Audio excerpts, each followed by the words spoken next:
নমস্কার দর্শক বন্ধুরা, ওয়েলকাম হেলথ ইনসাইডার চ্যানেলে।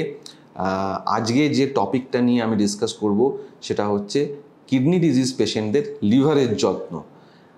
শুনে অবাক লাগতে পারে যে লিভার আর কিডনি তো আলাদা আলাদা অর্গান, এদের একসঙ্গে যত্ন নেওয়ার প্রয়োজন আছে কিনা, বা আমার ক্রনিক কিডনি ডিজিজ থাকলে লিভারের কি কোনো প্রবলেম হতে পারে বা তার কি আলাদা চিকিৎসা দরকার আছে। দর্শক বন্ধুরা, এটা জেনে রাখা খুব দরকার যে যে রোগগুলোতে সাধারণভাবে সবচেয়ে বেশি সংখ্যায় ক্রনিক কিডনি ডিজিজ হয় সেই রোগগুলোর জন্য ক্রনিক লিভার ডিজিজও হতে পারে। আমরা আমাদের ক্লিনিক্যাল এক্সপিরিয়েন্সে দেখতে পাচ্ছি significant number of chronic kidney disease পেশেন্টদের কিন্তু লিভার ডিজিজ থেকে যাচ্ছে, ধরা পড়ছে। আবার উল্টো দিক থেকে দেখতে গেলে যাদের অল্প বিস্তর লিভার ডিজিজ আছে তাদের কিন্তু কিডনির রোগ বা কিডনি পর্যাপ্ত পরিমাণে কাজ না করা, ক্রনিসিটির দিকে এগিয়ে যাওয়া, ক্রনিক কিডনি ডিজিজ হওয়া, এরও সম্ভাবনা নর্মাল পেশেন্টের থেকে অনেক হাই। তার মানে আমরা আগে একটা এপিসোডে হার্ট এবং কিডনির কথা বলেছি, এই এপিসোডে লিভার এবং কিডনির কথা বলছি। তার মানে আপনার যখন kidney disease, chronic kidney disease diagnosis হলো, কি থাকলে ভাবতে হবে যে সঙ্গে লিভার ডিজিজও হয়েছে। Early stage chronic kidney disease, যাদের প্রোটিন লিক বিশেষ হচ্ছে না, যাদের ক্রিয়েটিনিন অতটা হাই নয়, তাদের দেখা যাচ্ছে যে পেট ফুলছে বা পেটে জল জমছে, পা ফোলার সঙ্গে সঙ্গে পেটেও জল জমছে। ডাক্তারবাবু হার্টের টেস্ট করে বললেন যে হার্ট ফেলিয়ার নেই। সেক্ষেত্রে খুব হাই চান্স হতে পারে যে আপনার ক্রনিক কিডনি ডিজিজের সঙ্গে ক্রনিক লিভার ডিজিজও হয়েছে। লিভার ডিজিজ পেশেন্টদের সাধারণত প্রিডমিনেন্টলি পেটে জল জমে, ভাইরাস কিডনি ডিজিজ পেশেন্টদের কিন্তু লিভার বা হার্টের রোগ না থাকলে পেটে জল জমে না।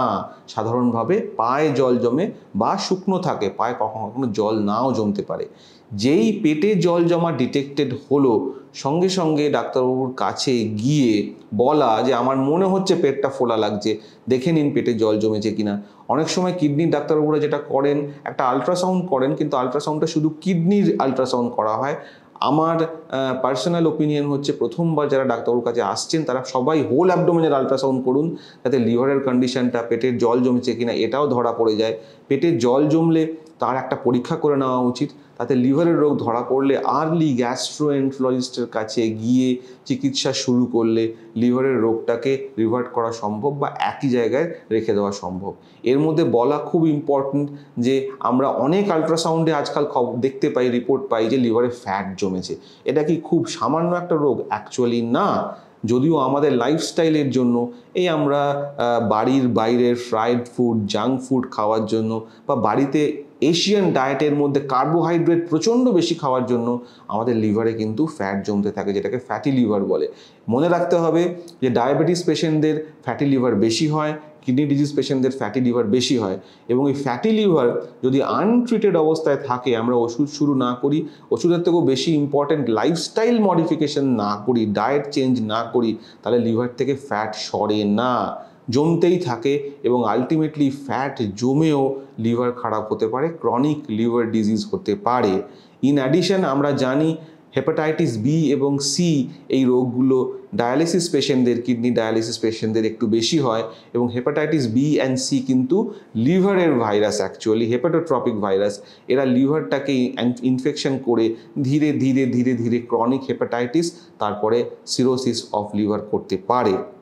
তাহলে মনে রাখতে হবে লিভারের যত্ন নেওয়ার জন্য আলট্রাসাউন্ড করা, ফ্যাটি লিভার আছে কিনা দেখে নেওয়া, ফ্যাটি লিভার থাকলে একজন স্পেশালিস্টের পরামর্শ নেওয়া, এটাকে ইগনোর না করা, ইমিডিয়েটলি ডায়েটের যে হ্যাবিট চেঞ্জ করা, এক্সারসাইজ করা, কোলেস্ট্রল বেশি আছে কিনা দেখে নেওয়া, সেটাকে কন্ট্রোল করা, blood pressure, kidney disease, diabetes control করা, এবং কিছু কিছু ওষুধ আছে যাতে লিভার থেকে ফ্যাট সরানো সম্ভব, যাতে ইন ফিউচার লিভারের ডিজিজ না হয়, সেটা দেখে নেওয়া। নমস্কার।